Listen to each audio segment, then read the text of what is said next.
Straight outside. Chills pot Suka Watch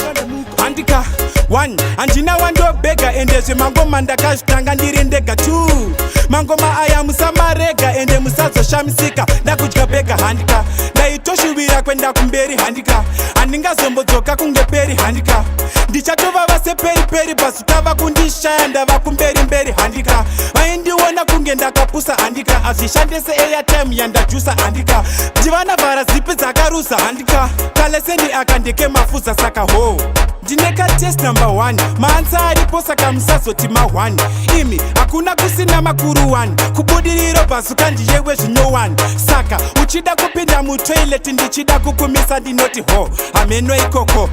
isu kwedu kuchilspart madziro tinongomati wo totaura nechirungu chivet hapana fotovet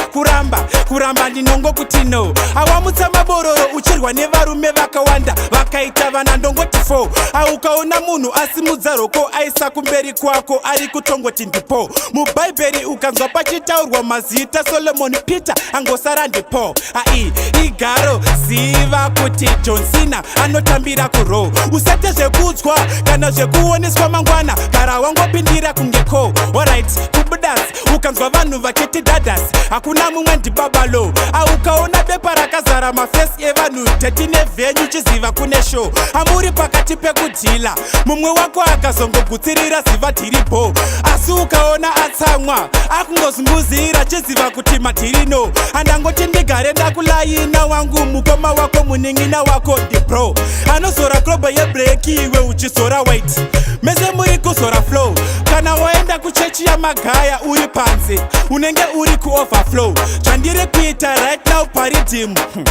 ndiko kubatanidza maflow alright makusenuka kosora manheruka hotsira